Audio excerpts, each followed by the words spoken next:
¿Existe un intervalo entre burlarse de Dios y enfrentar las consecuencias? ¿Y si te dijera que en algunos casos ese intervalo simplemente no existió? En este video verás 9 casos documentados de celebridades, líderes mundiales y figuras públicas que, en el punto más alto de su confianza, decidieron burlarse de Dios ante millones de personas. Pero lo que ocurrió inmediatamente después dejó a todos impactados. Quédate conmigo hasta el final porque el último caso te demostrará que, sin importar qué tan poderosa sea una autoridad, la cuenta siempre llega. Kathy Griffin. En el mundo implacable de la comedia, la línea entre el humor y la blasfemia es frecuentemente cruzada en busca de audiencia. Pero la comediante Kathy Griffin descubrió de la peor manera que usar el escenario del mundo para humillar al Creador es firmar su propia sentencia de ruina. Tras años luchando por un espacio en la llamada lista D de celebridades, Griffin finalmente alcanzó la cima al ganar el premio Emmy en 2007.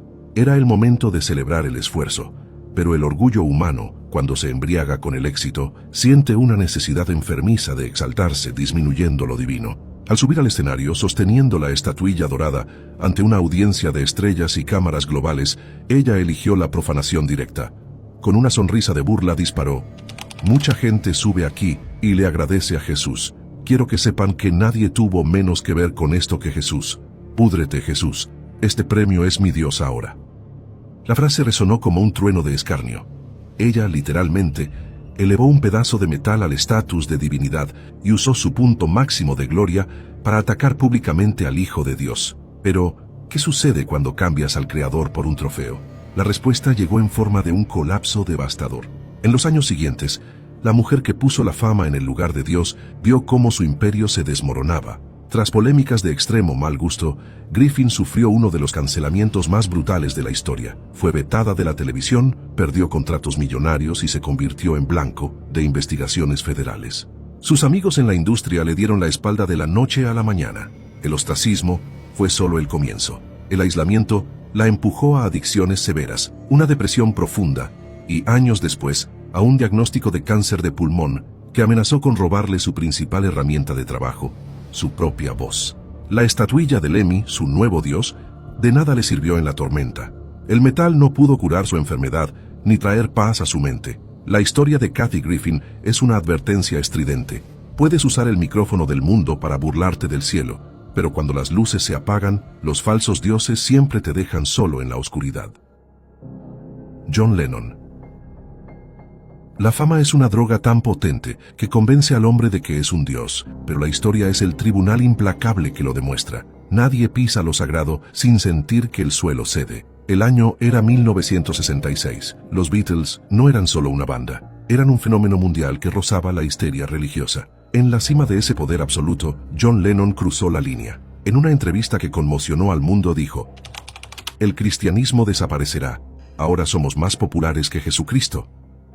Lennon no solo dio una opinión, dictó un veredicto.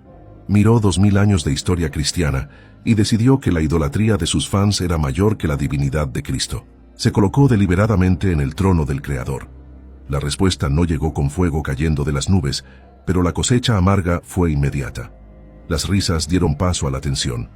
Las estaciones de radio prohibieron su música y sus discos fueron quemados en enormes hogueras públicas. La gira de la banda se convirtió en una pesadilla sofocante, obligando a Lennon a pedir disculpas públicamente, visiblemente acorralado y con miedo. La paz lo abandonó, y la banda nunca volvió a ser la misma, dejando los escenarios poco después. Pero el ajuste de cuentas final estaba reservado para el futuro. Lennon pasó los años siguientes en aislamiento y paranoia, hasta que el 8 de diciembre de 1980, la cuenta espiritual llegó de forma brutal. En la puerta de su casa en Nueva York, el hombre que se dijo mayor que Cristo fue asesinado a tiros. ¿El detalle más aterrador? El atacante era un fan obsesionado, motivado precisamente por aquella frase dicha 14 años antes. La gloria de Lennon se escurrió en el asfalto frío. Los Beatles terminaron, pero el Cristo que él predijo que desaparecería sigue de pie. Lennon descubrió demasiado tarde que quien intenta compartir el escenario con Dios siempre termina revelando su propia fragilidad. Antes de continuar, Haz clic en el botón de me gusta aquí abajo si tú también crees que nadie está por encima de la justicia divina. Esto ayuda a que esta advertencia llegue a más personas. Marilyn Monroe. En los años dorados de Hollywood, pocos nombres superaron al suyo. Ella no era solo una actriz, era el símbolo máximo del deseo y el glamour. El mundo entero parecía estar a sus pies, pero detrás de los vestidos incrustados de diamantes existía un alma atormentada, ahogándose en un vacío que los reflectores jamás podrían llenar. Fue en este escenario de gloria aparente y dolor oculto donde ocurrió uno de los encuentros más emblemáticos en la historia del entretenimiento. El famoso evangelista Billy Graham sintió un llamado espiritual innegable. Relatos de la época afirman que fue guiado a buscar a Marilyn para ofrecerle la única paz que la industria del cine no podía comprar. Graham consiguió el encuentro. Fue directo y firme. Le habló sobre el amor de Cristo y la invitó a entregar sus cargas en las manos de Dios.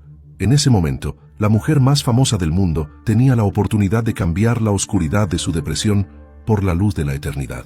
Pero el orgullo de la fama habló más fuerte. Rechazando la única tabla de salvación que realmente importaba, miró fríamente al predicador y lanzó la frase que sellaría su destino: «Yo no necesito a su Jesús». No fue una negativa educada, fue un rechazo absoluto a la gracia. Marilyn afirmó que sus dioses, la fama y la belleza, eran suficientes. El problema es que el glamour no salva a nadie del abismo, y la respuesta a esa elección resonó de forma aterradora. Muy poco tiempo después de rechazar al Salvador con tal desdén, el mundo se paralizó. El 5 de agosto de 1962, la diosa intocable de Hollywood fue encontrada muerta, sola en su habitación, víctima de una sobredosis. La mujer que tuvo a presidentes a sus pies murió en el más desesperador aislamiento. Cuando el telón cayó y los aplausos se silenciaron, el Jesús que ella rechazó era el único que pudo haber estado allí para ella. La tragedia de Marilyn Monroe demuestra que, sin importar qué tan alto te ponga el mundo, la caída de la soberbia espiritual es siempre fatal. Thomas Andrews. Si la arrogancia de los artistas ya es peligrosa, la soberbia de la ingeniería humana puede ser aún más aterradora.